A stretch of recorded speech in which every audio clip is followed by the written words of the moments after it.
चाहे ठंड हो, चाहे बरसात हो, चाहे दुख हो, चाहे सुख हो, चाहे स्वर्ग में रहें, चाहे नरक में रहें, चाहे अपवर्ग में रहें, एक ही रास्ता है।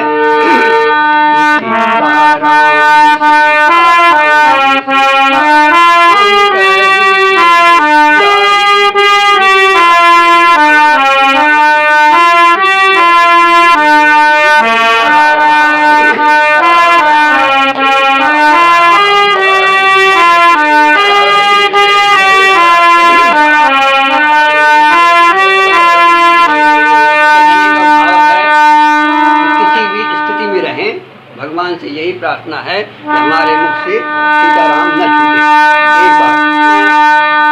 दूसरी प्रार्थना क्या है?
तात्पर्य क्या है कि मुख सीताराम तो हो कहना ही है, और साथ साथ में एक काम और करना है।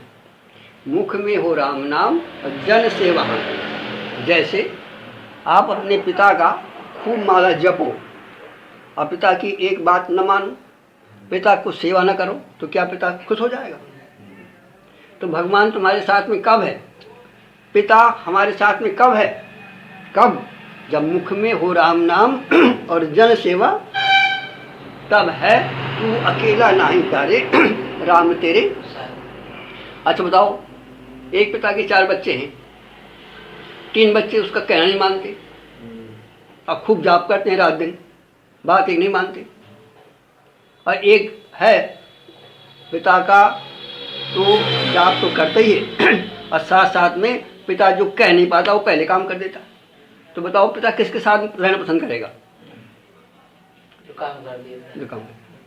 तो भगवान को यदि समझना है, या भगवान को अपने पास रखना है, या भगवान से मिलना है, या भगवान के साथ में रहना है, या भगवान को अपने साथ में रहना है, तो जीवन में हमें 2 काम होना चाहिए। क्या?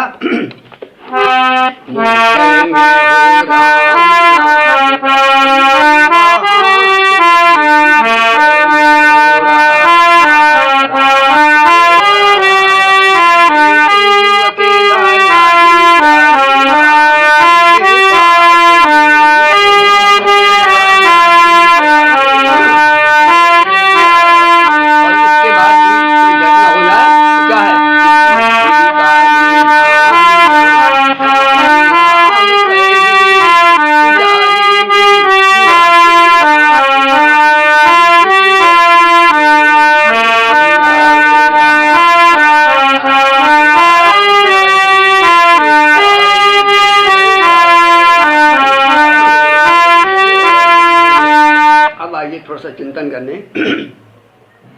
ये तो रहस्य की बात हो गई।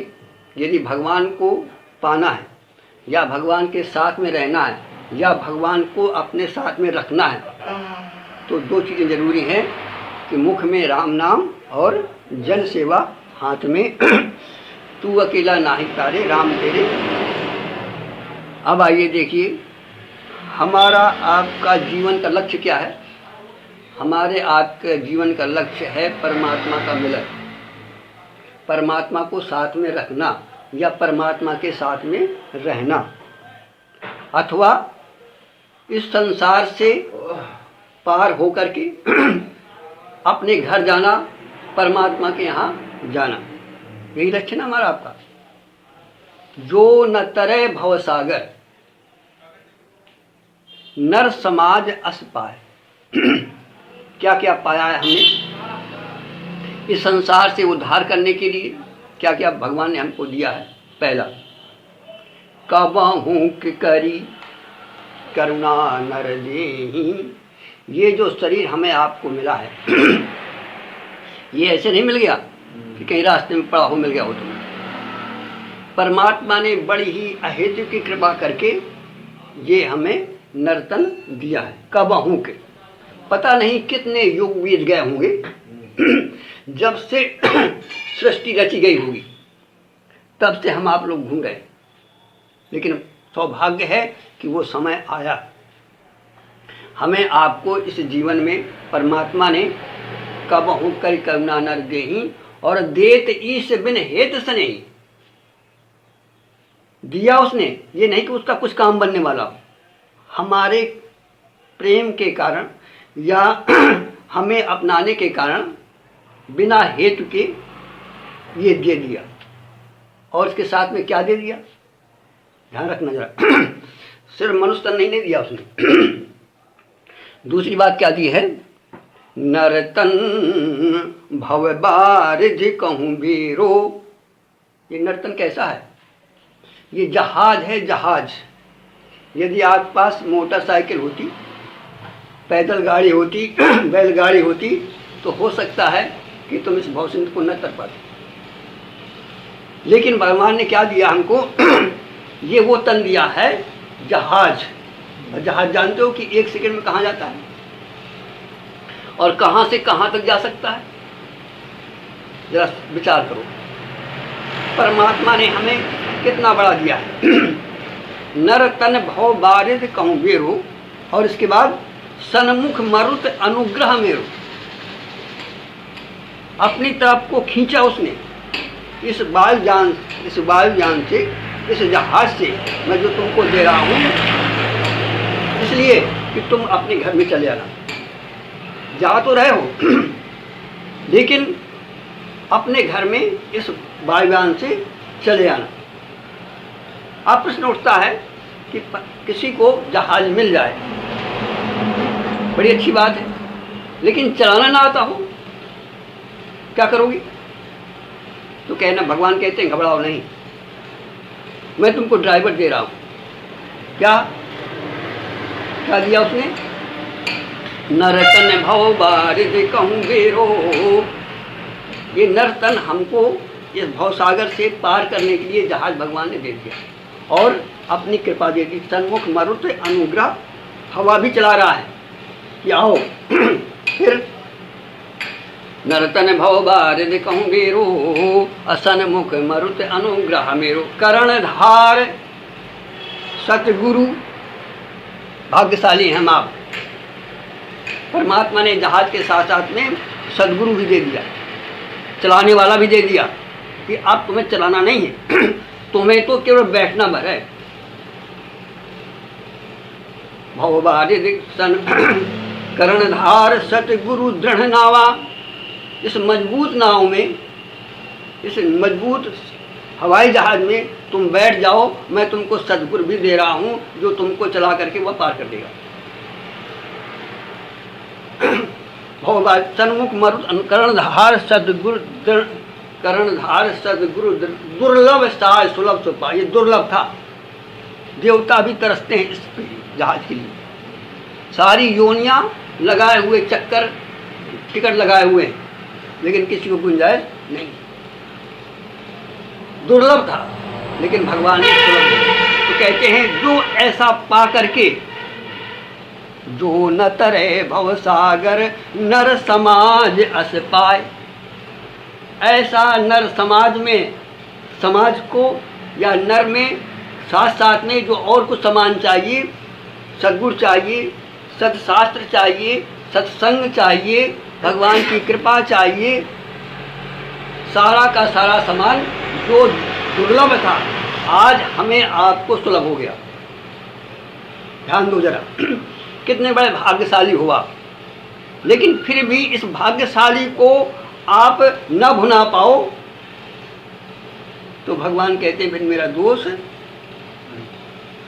तुम जहाज में ना बैठो, सद्गुरु का सम्मान न करो, सद्गुरु का आदर न करो, सद्गुरु की बात न मानो तो तुम जानो तुम्हारा काम जाने। तो कहते हैं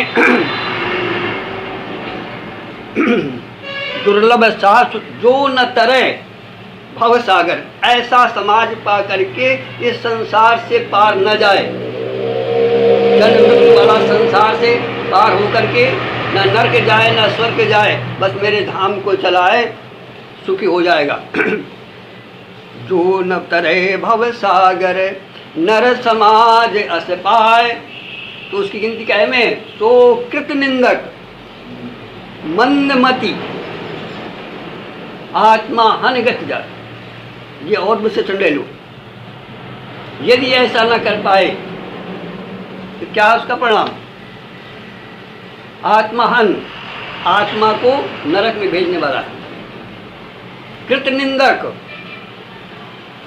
निंदनीय है, किए हुए काम को जो न कर पाए उसको निंदनीय कहते हैं।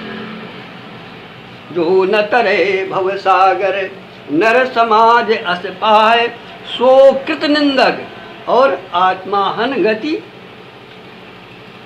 अब सावधान हो जाओ। किसी ने कहा गोस्वामी जी ठीक है, अब इतना समाज हमें आपने दे दिया, तो अब हमें तरने का थोड़ा सा और गुण बता दीजिए कि हम क्या करें कि ये भवसिंध हमारा तरना हो जाए और हम गड्ढे में ना पड़े। तो गोस्वामी जी उसका उत्तर देते हैं कि देखो, तरने के लिए दो नियम हैं, दो सिद्धांत हैं। पहला सिद्धांत क्या है? पहला सिद्धांत है सेवक सेव्य भाव बिन, ध्यान देना, सेवक सेव्य भाव बिन भव न तरई उर्गार। हे पक्षीराज गरुड़ जी, काकभूषण जी बता रहे हैं यदि संसार में तरना है तो एक ही रास्ता है, क्या? सेवक सेव्य भाव बिन, अर्थात मैं सेवक हूँ और ये सचराचर रूप भगवान का है, इसका मैं सेवक हूँ। और हमसे आपसे कोई पूछे कि तुम कौन हो तो हम कहेंगे डॉक्टर साहब।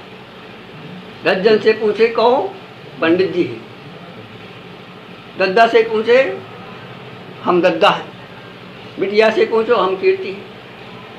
एक बार हनुमान जी से पूछा कि हनुमान जी तुम कौन हो, जरा अपना परिचय बताओ। तो हनुमान जी क्या परिचय देते हैं? हे प्रभु, मैं आपका सेवक हूँ, न मैं हनुमान हूँ न मैं बांदर हूँ, मैं तो आपका सेवक हूँ और आप मेरे मालिक हैं। ये है तरने का उपाय, सेवक सेव्य भाव बिन, अर्थात अपने को क्या जानो? सेवक। और ये संसार को क्या जानो? ये भगवान का स्वरूप है। यहाँ का हर प्राणी भगवान का बेटा है। हम भले ही मालिक, हम आप पिता की, हम किसी के बच्चे के पिता को न जाने, किसी के पिता को कोई सेवा न करें, लेकिन उस पिता के लड़के को यदि हमने सेवा कर दी तो पिता तुम्हारे पीछे घूमेगा। कबीरा मन निर्मल भया जैसे गंगा नीरो, और पाछे पाछे हरि फिरे कहते कबीरो कबीर। मैं डॉक्टर साहब बार बार ये कहते हैं कि भजन क्या है? इसी का नाम भजन है। भजन के दो रास्ते हैं। एक भजन ये है कि सेवक सेव्य भाव बिन और भाव न तरय उर्गार, और साथ साथ में क्या हो? पहला तो सेवक हो और दूसरा रात अभी ने कहा था कि मुख में हो राम नाम, और फिर दूसरा काम जन सेवा हाथ में। तो क्या कहती है चौपाई, क्या कहता है, क्या कहते हैं कागभूषण जी, क्या कहते हैं गरुड़ जी से कहते हैं, प्रसंग चला था कहाँ का, सेवक सेव्य भाव बिन जो न तरह उर्गार, भजहु राम पद पंकज ये सिद्धांत विचार। ये सिद्धांत है, ऐसा विचारो और भगवान का भजन करो। कहने का तात्पर्य क्या है कि दो रास्ते, पहला तो सेवा भाव और दूसरा भगवान का स्मरण। वो बेटा धन्य है जो पर अपने पिता का स्मरण ख्याल भी रखता है और साथ साथ में उसकी सेवा भी। वो पिता, वो बच्चा निंदनीय है जो केवल अपने पिता को भजता है लेकिन पिता का कार्य नहीं करता। उसके 4 बेटे हैं, 4 बेटे से कोई मतलब नहीं, एक 3 भाई से कोई मतलब नहीं उसको, तो बताओ पिता खुश होगा उसको? भले ही पिता की सेवा न करे लेकिन पिता के जो और बच्चे हैं उनका तो ख्याल रखें। कहते हैं बड़ा लड़का होता है, कहते हैं पिता के तुल्य होता है, और उसका फर्ज क्या होता है कि अपने छोटे भाइयों को पाले। तो एक सिद्धांत हुआ, सार तत्व की बात संक्षेप में ले लें। ये तो डॉक्टर साहब ये सिद्धांत, पहला सिद्धांत आप कहा करते हैं ना कि कैसे भजन करें, क्या करें। पहला है सेवक सेव्य भाव में और भाव न तरई उर्गार, और भजहु राम पद पंकज अस सिद्धांत विचार। ऐसा सिद्धांत मान करके तुम क्या करो कि सेवक बनो। अच्छा, दूसरा सिद्धांत क्या है, कहते हैं बारी मथे घृत होय बरु असिकता ते बरु तेल, अबिनु हरि भजन न भवतरिये ये सिद्धांत। उस सिद्धांत में दोनों बातें आ गई, सेवक से भाविन और सुमरन। और यही बात और को हम स्वामी जी एक बात मुँह लगा देते हैं, जो न तरे वो क्या है, वो सिद्धांत ये है कि जो न तरे भाव सागर क्या है, अरे अभी जो कहा बारी मथे घृत होए ये बरते भजन न भाव करिए सिद्धांत, ये अपेल सिद्धांत है। तो कहने का तात्पर्य हमारा क्या हुआ कि ये भव सिंध को जो न तरे भव सागर, और तरना है तो कैसे, इस तरह से हमारा यदि जीवन चला गया। तो अब थोड़ा सा एक उदाहरण ले लें कि हम इस संसार में रह करके कैसी सेवा करें जिससे हमारा तरना हो जाए। हम आप सब कुछ करते हैं, सब कोई ना कोई सब काम करता है, लेकिन करने में थोड़ा सा अंतर होता है। एक करना वो होता है जिससे हम परमात्मा के प्यारे हो जाते हैं, और एक करना ये हो जाता है जिससे परमात्मा से हम विमुख हो जाते हैं। जैसे कहते हैं परहित सरिस धर्म नहीं भाई और पर पीड़ा नहीं सम। कहने का तात्पर्य क्या है, यदि हम परहित को सोचने लगे तो ये कार्य हमको परमात्मा की ओर ले जाएगा, और यदि हम पर पीड़ा पर उतर जाए तो ये परमात्मा से हमें विमुख कर देगा। जैसे एक दृष्टांत है, एक बार एक छोटा बच्चे और माँ पर बातचीत में छेड़ाछेड़ी चल रही थी, थोड़ा सा लड़ाई हो रही थी। क्या लड़ाई थी? बच्चा कह रहा था माँ मैं राजा के पास जाना चाहता, मैं राजा से मिलना चाहता। उनका बेटा हम इतने गरीब, तू छोटा सा बच्चा और उस प्रधानमंत्री राष्ट्रपति से मिलना चाहता है, असंभव। नारद जी रास्ते से गुजर रहे थे, देखा माँ और बेटी की बातचीत चल रही है, नारद जी ने कहा, माँ क्या बात हो रही तुम्हारी? उन्होंने कहा, देखो नारद जी, ये कल का बच्चा अभी ये 10 साल का भी नहीं है और कहता है मुझे प्रधानमंत्री से मिलना। अब बताओ, हमारे यहाँ भोजन का तो लालन पर नहीं, न कोई साधन है, न कोई सोर्स है, और उसके यहाँ देखो कितने भारी लोग जो हैं पहरे में रहते हैं, और ये कहता है मैं वहीं जाऊँगा, मुझे बड़ी परेशानी। उन्होंने कहा, माँ चिंता न करो, तुम्हारा बेटा तो 10 साल का है, लेकिन मैंने देखा कि 5 साल के ध्रुव ने उसको प्राप्त कर लिया था, लेकिन तुम्हारे अंदर बच्चे को ट्रीट करने का साहस होना चाहिए। उन्होंने कहा, मैं क्या करूं, आप ही बता दो, आप ही मिला दो प्रधानमंत्री से। उन्होंने कहा, मैं तो एक नहीं कई को मिला चुका हूं, चलो मेरे साथ गुरुदीक्षा लो पहले। बेटा तो तैयार था ही। नारद जी बड़े प्रसन्न हुए। अच्छा, आज एक भक्त मिला, समर्पित मिला। उन्होंने कहा, बेटा बैठो, हम तुमको गुरु मंत्र दे रहे हैं, पहले तो हमारे पहले चेला बनो, क्योंकि गुरु बिन भवने तरह ना। पहला शर्त है कि किसी को गुरु के रूप में स्वीकार कर लेना, तब वो गुरु रास्ता बताएगा। तो उन्होंने कहा, बेटा देखो ऐसा है, तुम जाओ, चले जाओ। कैसे जाओ वहाँ नहीं जा सकते, लेकिन मैं बता रहा हूँ राज कैसे पहुँचोगे। उसका एक महल बन रहा है, उसमें हजारों मजदूर काम कर रहे हैं, और तुम उसकी बात छोड़ो, उसके महल में जो मजदूर हैं उसके साथ में मिल लो, और वहाँ तुम आसानी से चले जाओगे, वहाँ किसी की रोक टोक नहीं। लेकिन शर्त यह है कि काम ऐसा करना कि 4 लोग देखें।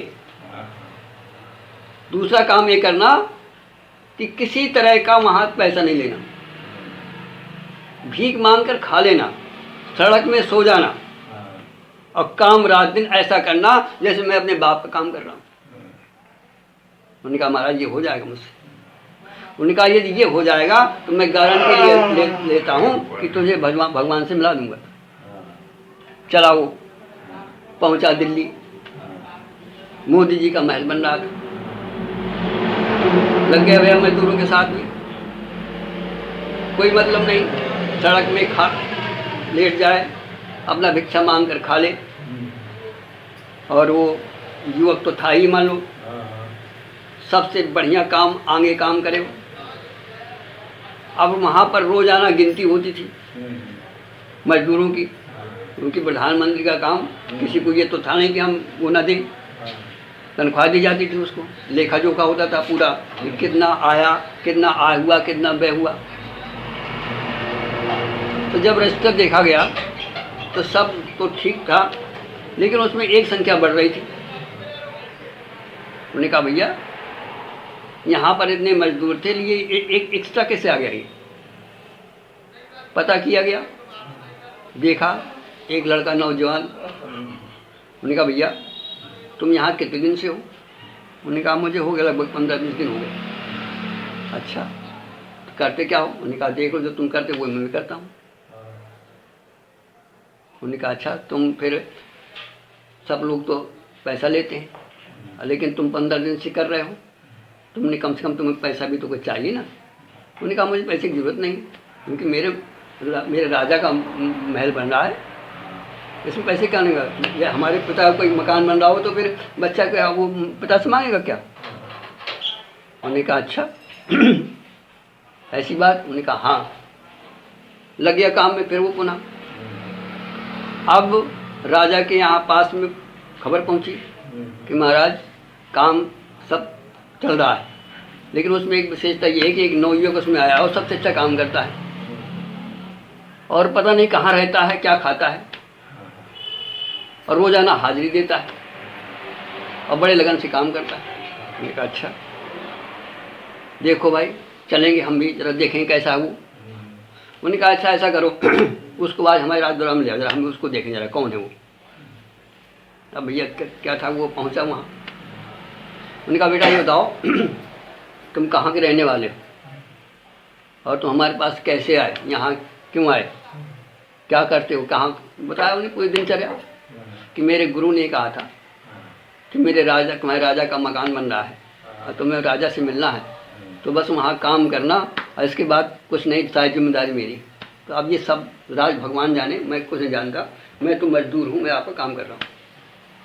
अब ये राजा ने खबर दी रानी के पास, देखो एक ऐसा नवयुवक है, बड़ा देखने में सुंदर सुडौल है, और जो है ऐसा वो काम कर रहा है, सबसे अच्छा काम कर रहा है, और हमारे तुम्हारा जीवन जा रहा है, हमारे तुम्हारे कोई पुत्र नहीं,